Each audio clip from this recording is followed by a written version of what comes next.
السلام عليكم ورحمة الله تعالى وبركاته. halkani waa Gule TV wadaalaha ka dhageystaan dacalada adduunka. maanta waxaan noo martay halkan inoogu yimid gudoomiyaha xisbiga kulmiye ee Manchester iyo Bolton Cabdalle Axmed Maxamuud Gorsi. Cabdalle ku soo dhawo Gule TV. muxtaar aad iyo aad ayaad mahadsantahay adiga iyo TV-ga Guleedba aad baad mahadsantihiin. Cabdalle aad iyo aad baad mahadsantahay waraysiga noogu timid. Su'aasha ugu horeysa aan ku weydiinay waxay tahay ka waran gudoomiye magaaladan aad u tahay gudoomiyaha aad tiri gudoomiyahanu hay ma laba garab aad tihiin mise waa garab keliya? marka hore waxaan salaamayaa madaxweynaha jamhuuriyadda Somaliland Axmed Maxamuud Siiraanyo iyo marwadiisa koowaad Aamina Waris.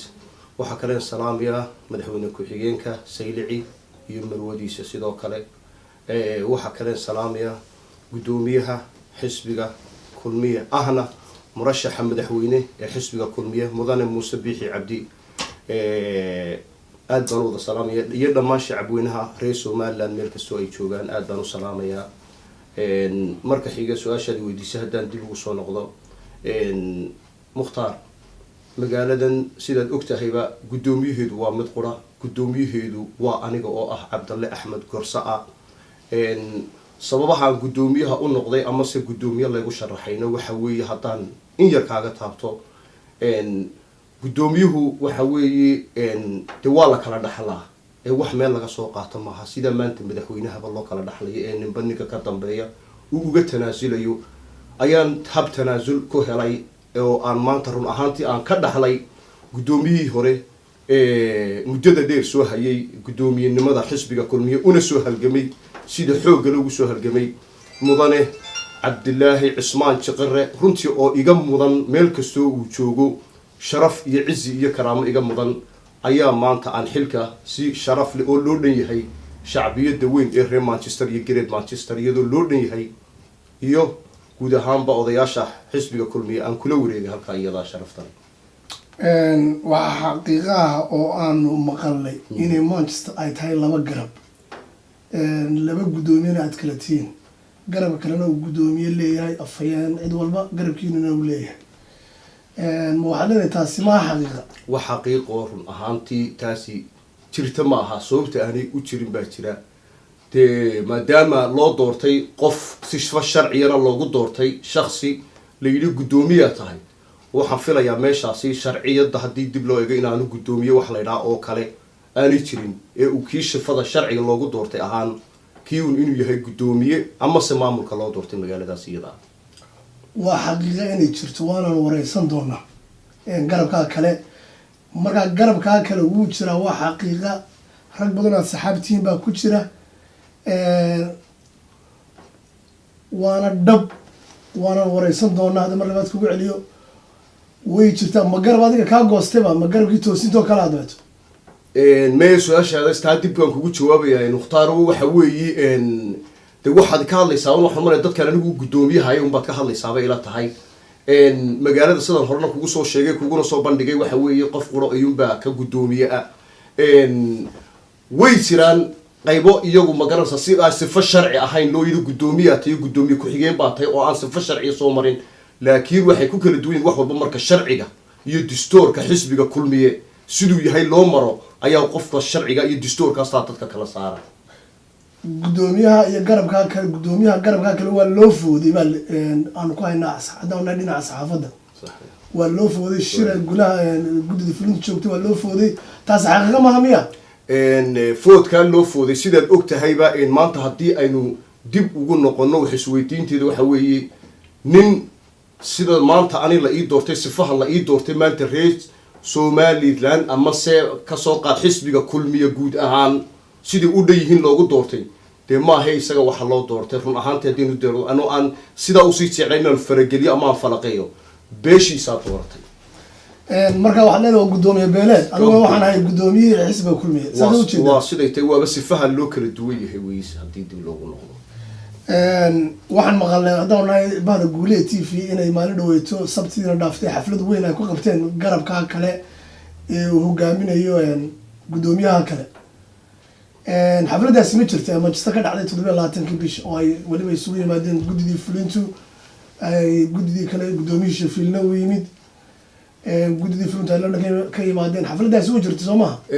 xafladaasi run ahaantii ha way jirtay laakiin sifaha loo sifeeyay ma wax jira may ahayn oo ma garanaysaa si kale loo ma sifayn macnuhu wuxuu ahaa annagii noo yimaadeen annagaana soo dhaweynay marka horena hadii halka dib ugu noqdo aad iyo aad ayaan oo hambalyeynaya xubnaha culus ee nooga yimid magaalada London iyo gaar ahaan iyadana Sheffield nooga yimid aad iyo aad ayaan u qadarinayaa hawsha iyada ah ee ay sida fiican aanu isu afgaranay ama aanu uga wada hadalnay run ahaantii imaatinka ay magaalada yimaadeen runtii aad baan ugu soo dhaweynaya waan taa iyada waan ku raacsanahay waxaad tiri annaga noo yimaadeen labadiina garab uma la kulmeen gudida fulinta xisbiga kulmiye UK mise garabkiina uma la kulmeen bay anu sidaan boqolkiiba 9.9 aan hayo annaga ayaa wada kulanay arrinna meel baan wada dhiganay gudidaana wax hogaaminayay nin la yiraahdo Kayse run ahaantii ixtiraam biiga mudan yahay sidoo kale nin la yiraahdo Axmed Askari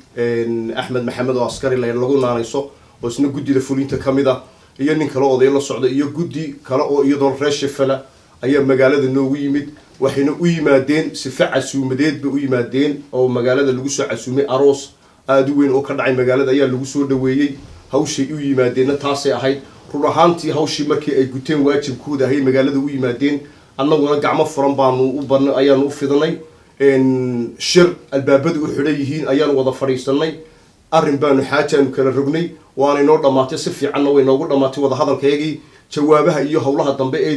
dib loo geli doonana iyagaanu ka warsugaynaa maanta hadii alla yiraahdo labadina qolob waxaad leedahay way la kulan ujeedada markaa miya oo waxay xafladeen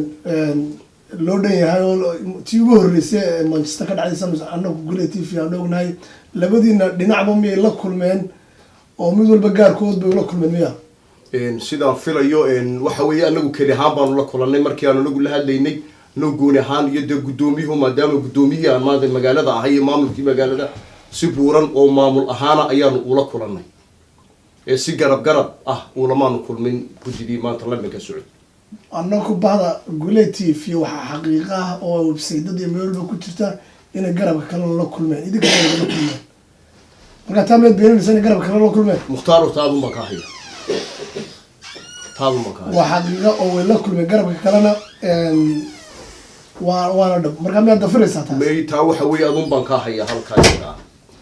لكن أنا جو حيلتها دتك إلا هاي وحوي وجرب كلوا شعبية ضيدي ودتك قدومية ودتك أنا نقول معمولي وأمة ضيدي كل مية نهرت واحد وقتها هالكا كوجود دري كل مية إنه هل جعان قولي إنه يهي كل مية إنه قف قولي يهي شعب كل مية إنه أنا لا بكر على الحين أو أمة قولي يهي قدومية ودنو مديهي markii uu Axmed Maxamed Siinaay oo ahaan u tartamay doorashada wax khilaaf oo UK ka jiray ma jirin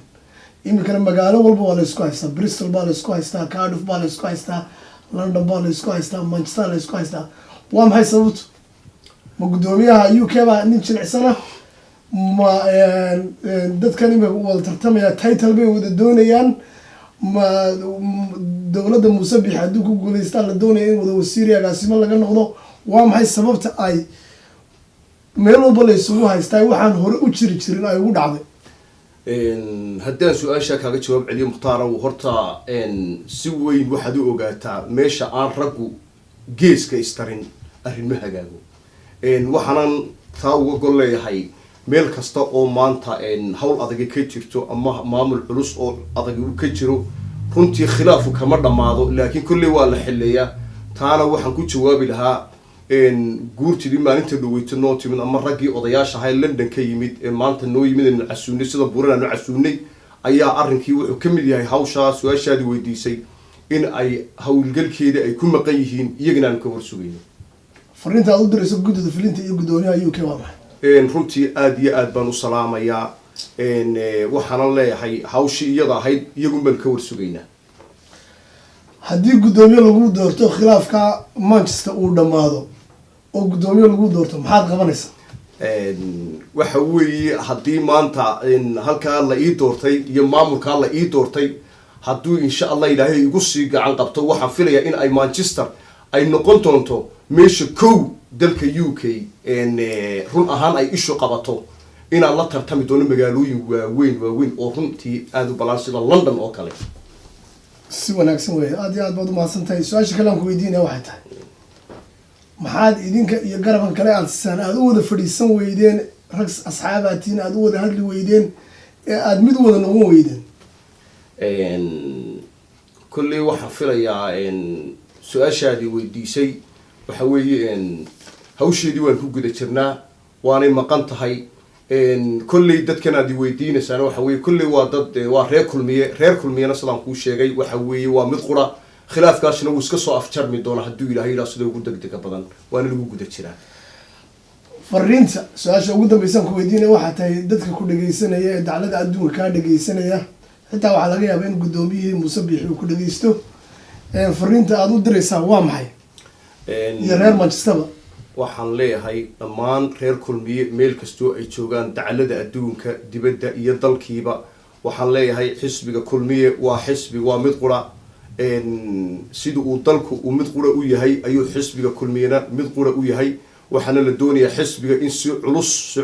culus loo dardargeliyo, waayo gabagabadii baynu taagannahay. 90% maanta inaga guushahayna inaynu 100 kale ku dhamaystirno ilaahay ka rajeynaya. dadweynaha reer Manchester ee ku dhageysanaya maxaad oran lahayd? dadweynaha reer Manchester ee dhageysanayana waxaan leeyahay hadduu ilaahay yiraahdo guusheenu way noo dhowdahay dhawaan hadduu alla yiraahdo. kaasi waxa uu ahaa gudoomiyaha xisbiga kulmiye ee magaalada Manchester iyo Bolton, Cabdalle Axmed Maxamuud Gorse oo nagu soo booqday xafiiska Guule TV ee magaalada Manchester. aad iyo aad baad u mahadsantahay gudoomiye. السلام عليكم. نجا waxay noogu soo dhamaaday wareysiga aanu ka qaadinay gudoomiyaha xisbiga kulmiye ee magaalada Manchester Bolton, Cabdalle Axmed Maxamuud Gorse waa duubisti iyo isku dubridkii Guule TV. waxaa idin soo diyaariyay wareysiga qaaday anigoo Mukhtaar Baashe Maxamuuda. والسلام عليكم ورحمة الله وبركاته. سياسي أرقد موحي.